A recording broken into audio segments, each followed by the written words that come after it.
Assalamualaikum warahmatullahi wabarakatuh. Alhamdulillah, wassalatu wassalamu ala rasulillah. Puji syukur hanya untuk Allah Rabb semesta alam. Salawat serta salam kita lupa kita haturkan kepada junjungan Nabi yang kita Nabi Muhammad sallallahu alaihi wasallam. Teman-teman sekalian yang dirahmati Allah, tujuan kita berpuasa tak lain hanya agar kita menjadi pribadi yang bertakwa. Ya ayyuhalladzina amanu kutiba alaikumusiyam kama kutiba alal ladzina min qablikum la'allakum tattaqun. Allah mensyariatkan puasa bagi kita agar kita menjadi pribadi yang bertakwa. Namun apakah kita sudah menjadi pribadi yang bertakwa? Sering kita dengar perintah ataupun ajakan agar kita meningkatkan ketakwaan kita. Nah, itu dari para mubalik, ustadz, penceramah di setiap khutbah ataupun di setiap kajian. Nah, apakah kita sudah menjadi pribadi yang bertakwa tersebut? Maka yang ada di diri kita adalah upaya kita meningkatkan ketakwaan. Jangan sampai di dalam diri kita tidak ada upaya untuk meningkatkan ketakwaan. Dan jangan sampai kita menjadi orang-orang yang merugi seperti yang Allah sebut di dalam Quran Surat Al-Asr yang sudah kita hafal. Allah Subhanahu wa taala berfirman, wal asr, dan demi masa. Di awal surat tersebut Allah memberikan kata sumpah, sebagaimana dalam bahasa kita jika kita memberikan kalimat di awal tersebut kalimat sumpah, maka kalimat tersebut menjadi kalimat yang penting. Lalu di ayat selanjutnya, innal insana lafi khusr, sesungguhnya manusia dalam keadaan rugi. Nah, di ayat ini Allah menyebut manusia itu sebetulnya dalam keadaan rugi. Namun ada pengecualian di ayat selanjutnya. Siapa saja yang mereka tidak rugi? Nah, penjelasannya di ayat selanjutnya. Ilal ladzina amanu wa amilus solihati wa tawassaw bil haqqi wa tawassaw bis sabr. Kecuali orang-orang yang beriman dan mengerjakan amal soleh dan ia yang saling menasihati dalam kebajikan dan kesabaran. Di dalam ayat ini terdapat 3 fondasi kita dalam beragama, sebagaimana yang terdapat pada hadis Nabi, di mana hadis ini sering disebut dengan hadis Jibril. Ketika itu Rasulullah SAW sedang berkumpul dengan para sahabat Nabi bermajelis. Kemudian datanglah seseorang yang tidak kenal, asing. Seorang ini asing, namun ia berpakaian putih bersih, terus rambutnya hitam gelap, tidak kumuh dan tidak kotor, tidak kelihatan tanda-tanda ia sedang dari perjalanan jauh. Lalu ia langsung duduk di hadapan Rasulullah. Ia meletakkan lututnya di depan lutut kedua Rasulullah, kemudian meletakkan tangannya di atas paha Rasulullah. Kemudian ia berkata, wahai Rasulullah, beritahukan kepadaku apa itu iman. Rasulullah menjawab, iman adalah antuk minu billahi wa malaikatihi wa kutubihi wa rasulihi wal yaumil akhiri wa tu'minu bil qadri khairihi wa syarrihi. Iman itu adalah engkau beriman kepada Allah, malaikat Allah, Rasul Allah, kitab Allah, Rasul Allah, dan kemudian hari akhir, dan yang terakhir engkau beriman kepada takdir yang baik dan buruknya. Kenapa iman adalah hal yang pertama? Ya, karena iman ataupun kepercayaan, keyakinan itu bisa melebihi dari rasa sayang ataupun cinta. Ketika kita percaya dengan suatu hal, maka apapun yang orang lain katakan, kita tetap pada pilihan kita, pendirian kita. Maka tak jarang ketika seorang remaja lebih percaya kepada temannya ketimbang kepada kedua orang tuanya.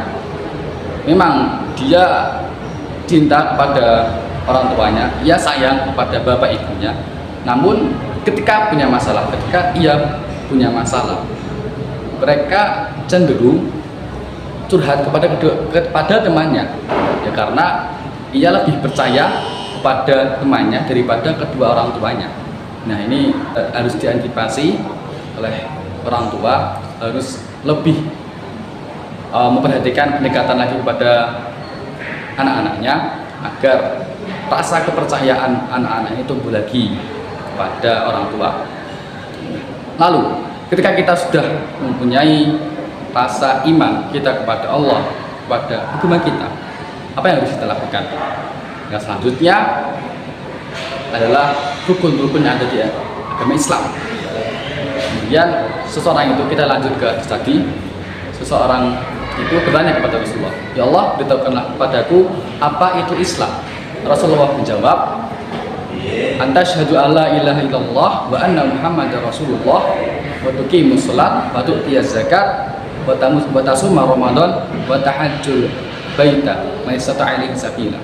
Nah, engkau bersaksi bahwa tiada ilah yang berhak disembah secara benar kecuali Allah, dan engkau mendirikan salat, menunaikan zakat, berpuasa Ramadan, dan berhaji ke Baitullah. Nah,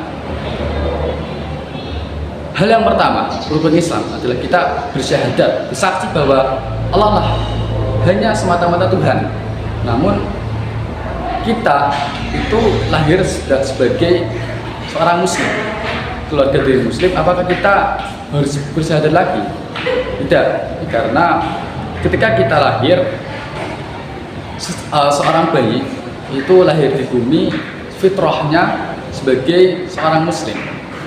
Namun tergantung dari bapak ibunya apakah ia menjadi seorang muslim atau kafir. Lalu kita perlu untuk menguatkan syahadat kita, persaksian kita kepada Allah. Maka di setiap sholat kita perbaiki lagi ketika membaca syahadat di tasyahud akhir. Kita benar-benar membaca tersebut dengan rasa ikhlas kepada Allah, bahwa kita bersaksi bahwa tiada Tuhan yang berhak disembah secara benar kecuali Allah dan Muhammad adalah Rasulullah. Nah, kemudian ada satu fondasi yang dimana ini jarang manusia melakukannya, susah, tidak sembarangan orang yang dapat melakukannya, yaitu ihsan. Seseorang tadi bertanya kepada Rasulullah, beritahukanlah kepadaku apa itu ihsan.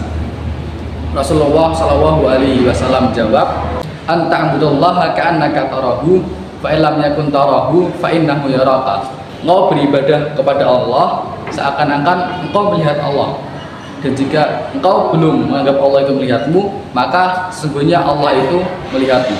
Simpelnya, kita selalu berada dalam pengawasan Allah.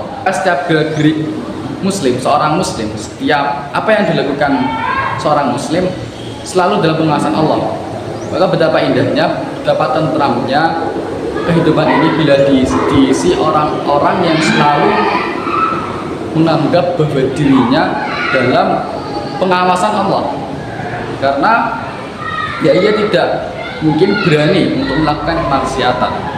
Maka tidak ada lagi seorang pelajar yang masih berani berbohong kepada temannya, kepada guru-gurunya, dan tidak lagi pelajar yang masih berani memutil mendoan di kantin, dan tidak ada lagi seorang pedagang yang masih curang, mengurangi timbangan ataupun bersikap culas kepada pembelinya, dan tidak ada lagi anggota pejabat yang berani korupsi, memainkan algoritma politik demi kepentingan pribadinya. Tidak ada lagi anggota dewan yang tidak memperhatikan kesejahteraan rakyatnya.